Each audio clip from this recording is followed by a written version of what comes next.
हाय। आज मैं आपको अपनी इन्वेस्टमेंट की स्ट्रेटजी बताऊंगा कि मैं अपना इन्वेस्टमेंट किस तरीके से करता हूं और वहां मेरी प्लानिंग किस तरीके से होती है। मैं अपने टोटल मंथली इनकम का 30% ही इन्वेस्ट करता हूं और 20% में मैं ईएमआई सर्व करता हूं। बाकी 50% मैं अपने यूज़ में लाता हूँ उसको। पहले जब मेरी सैलरी फिक्स हुआ करती थी, बहुत ज़्यादा नहीं थी और मैं सिर्फ सैलरी पर निर्भर था, तब मेरी इन्वेस्टमेंट और सेविंग के नाम पे दो चीज़ें होती थी। एक म्यूचुअल फंड में इन्वेस्टमेंट और दूसरा रेकरिंग डिपॉजिट करता था। मात्र दो ही चीज़ होती थी। लेकिन आज के डेट में मैंने अपनी इन्वेस्टमेंट स्ट्रेटजी बिल्कुल बदल दिया है। मुझे टोटल मंथली इनकम का 30% ही इन्वेस्ट करना है और उसी 30% में मुझे खेलना है। खेलता कैसे हूँ? पहला 10% इमरजेंसी फ़ंड के रूप में निकाल देता हूँ मैं, और वो इमरजेंसी फ़ंड अपने मिसेस के खाते में डाल देता हूँ। एक ऐसा खाता है जिसको ना हम छेड़ते हैं ना वो छेड़ती है, वो एज़ इट इज़ पैसा उसमें जाके अटक जाता है। वो फ्यूचर फोरकास्ट के लिए है। जब कभी ज़रूरत पड़ेगी, बहुत ज़्यादा इमरजेंसी होगी तो हम निकाल लेंगे। जैसे कोरोना जैसी स्थिति आ गई थी, लोगों के पैसे कम हो गए थे, तो उन समयों के लिए मैंने उसको रखना शुरू कर दिया है। उसके बाद 3000 रुपये मेरी फ़िक्स म्यूचुअल फ़ंड जाती है। पहले भी जाती रही थी, आज भी जा रही है, उसमें कोई छेड़खानी नहीं है, चल रही है। उसके बाद तीसरा इन्वेस्टमेंट मेरा 12% क्लब के थ्रू P2P लैंडिंग में हो रहा है, जहां पे मुझे हर साल यानी सालाना 12% पर एनम के हिसाब से मुझे रिटर्न मिल रहा है। चौथा मेरा इन्वेस्टमेंट स्टॉक मार्केट में है। जो बचा हुआ पैसा है इन सभी को लगा के, तो उन पैसे को उठा के मैं स्टॉक मार्केट में डालता हूँ। पेनी स्टॉक में नहीं डालता, ट्रेंडिंग स्टॉक में डालता हूँ, जिसमें मेरा पैसा डूबे ना, उस स्टॉक में लगाता हूँ। बेशक मेरा पैसा धीरे धीरे ग्रो होगा, वो मंजूर है। बहुत जल्दी ग्रो कराना मुझे अच्छा तो लगता है, लेकिन रिस्क नहीं लेना चाह रहा मैं।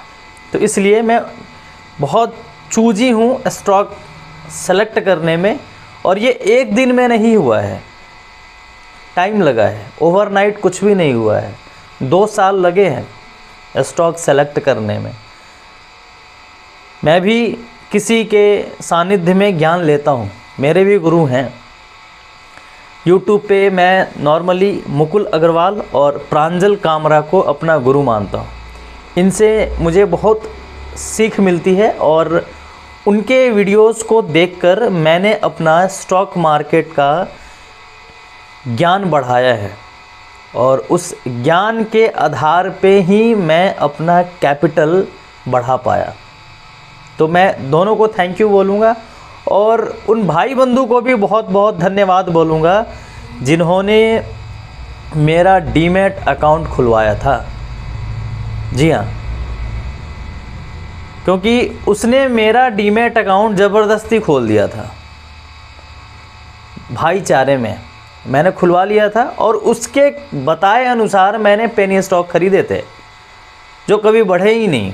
5-6 हज़ार रुपये मैंने नॉर्मली लगाए थे उस टाइम, और वो कभी बढ़े ही नहीं, वो उल्टा घटते रहे। एक दिन फ्रस्ट्रेशन में आके मैंने सभी को बेच दिया। बाद में मैंने धीरे धीरे सीखना शुरू किया और सीखते सीखते सीखते एक स्टॉक ख़रीदा, फिर 2 स्टॉक ख़रीदा, फिर कंपनी के बारे में जानना शुरू किया। फिर पता लगा कि अच्छा, अच्छे शेयर, अच्छे स्टॉक कैसे सेलेक्ट करते हैं। तो धीरे धीरे धीरे धीरे कैपिटल बनना शुरू हो गया। आप भी कर सकते हैं, कोई बड़ा इशू नहीं है। आपको करना क्या है कि बस थोड़ा सा अपना डेली हैबिट चेंज करना है।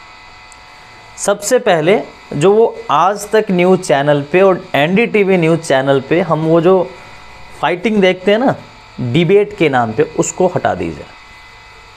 आप वहाँ पे CNBC आवाज़ लगा दीजिए, ज़्यादा नहीं आधा घंटा देखना है, या कोई न्यूज़पेपर लगाइए, चाहे वो फाइनेंशियल एक्सप्रेस हो चाहे कोई भी हो जो आपको अच्छा लगता है वो लगाइए। उसके बाद में देखिए किसी न किसी को तो गुरु मानना ही पड़ेगा आपको। यूट्यूब पे बहुत सारे लोग हैं सिखाने वाले, लेकिन मैंने सीखा है मुकुल अग्रवाल और प्रांजल कामरा से। आप उनकी वीडियो देख सकते हैं, वहाँ से सीखिए और अपना पैसा बनाइए।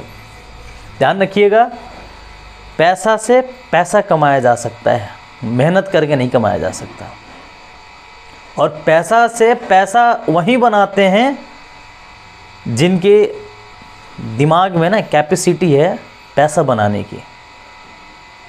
नॉर्मली कहावत है ना, money made in the mind, ये वाकई सही है, बहुत सही है, money made in the mind.